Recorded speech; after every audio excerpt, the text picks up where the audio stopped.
Years old. It's one of the greatest things that ever happened in my life. And I know for all of us, there is a child in our life that touches us in a way nothing else can. And I would say to you, that is God. When you hold that baby in your arms, or you look at that young child's eyes, that's God looking at you. And do they not say the most amazing things? Because they're still innocent. They still have that beauty that we've been taught to tamp down, ignore, or say, no, that's not safe for me. But I would say that God is safe for all of us. For only when we tap into the Spirit of God can we truly be free, can we truly be safe. And my greatest gift I would give today to you is that you know God personally. God is in your heart. God is in your mind. And you open your soul. This whole room is filled with amazing, talented people. Musicians, singers, guitar players, teachers of the word and world, who hold new thought revival so that we all, no matter where we are in the world, get to hear God's word at whatever level touches us. There's some things today I'll say that they won't resonate with you, but some things will. So the gift is that when we walk out of here today, we find what resonated. Did that song touch you in a way that my words can never take you? Because I believe that music is the language of the soul. And that no matter what I say, the greatest gift you're going to take away is the music that touched your soul. So remember, you already know everything I'm going to say. It's a remembering, an awakening to what's already within you. And I appreciate each and every one of you that took the courage to get up and walk through that door today, to say, I want to be a part of a spiritual community, because spiritual communities is where it happens. So that's the gift. Out of everything we take today is our spiritual community. It is the song that touches our soul. I love the Bible. I'm not a Bible authoritarian, expert. But there are so many messages in the Bible. And it's just reading the Bible and saying, how does it relate to me today? Why did Jesus tell this story so many years ago? Because as I started my career in keynote speaking, one of the greatest lessons taught me, and Mr. Kirby is one of those, stories are what touches our lives. So why did Jesus speak in parables? Why did he not just get up and lecture? Because it doesn't move us. We turn it off. Jesus' day, there wasn't TV, there wasn't an iPod, there wasn't an iPhone. It was just you and me communicating verbally. And it was the stories that were passed on and told. Our ancient cultures, the wisdom cultures, taught the wisdom by stories. There was always a storyteller. There was always a musician who taught the truth. So it was passed on verbally. Now it's through the internet, it is through the iPhone, it's through the newspaper, the TV, and many times that holds sway over us because we are so inundated with it. One of the greatest stories is the wedding parable. And I'm going to take it from a modern day time. We're going to kind of take Mediterranean Jesus time with modern day entertainment TV. So I kind of switch back and forth, so I hope you can follow that. One of the things, though, I was reading as I was preparing for this, because I'll tell you that when Reverend Jerry Hyde asked me to speak, the first thing that came to mind was Auntie Mame. I love Auntie Mame, and I wanted to be Auntie Mame to my nieces and nephews. And I love that phrase, life is a banquet. Most poor suckers are starving to death.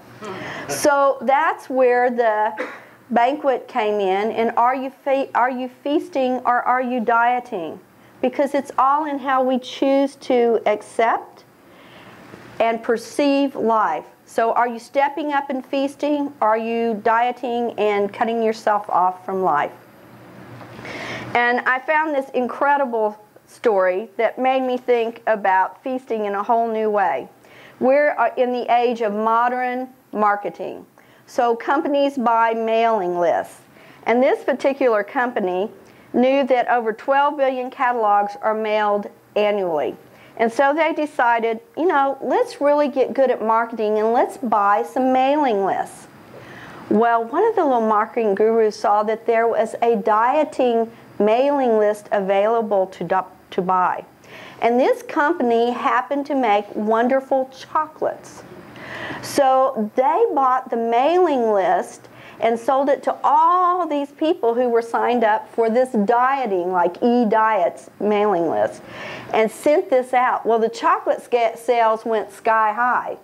The dieting e.com will say, and that's not who it was, decided that they couldn't sell their mailing lists anymore. They needed to make sure that they kept their mailing list just in-house. So they definitely decided to be aware that some people will feast in a way that may not be healthy for them. So I thought that was an interesting lesson in the Bible, that we have to be aware of what we're stepping up and doing.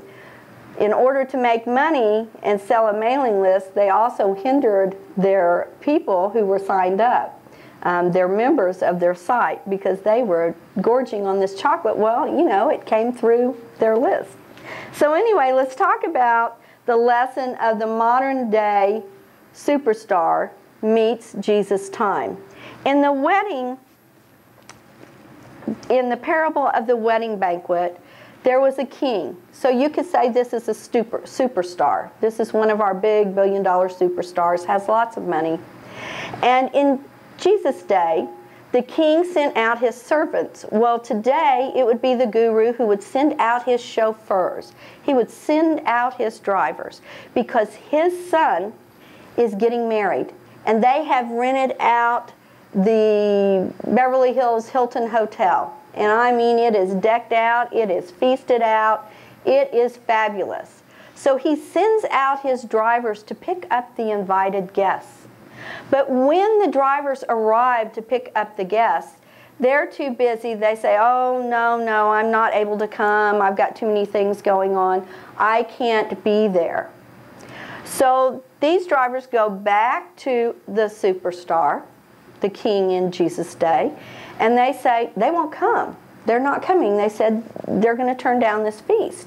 And he gets a separate set of drivers, and he said, go out and tell them I have this incredible feast. I had the most amazing prime rib. I have caviar flown in from Russia fresh yesterday. I have the best, most expensive champagne.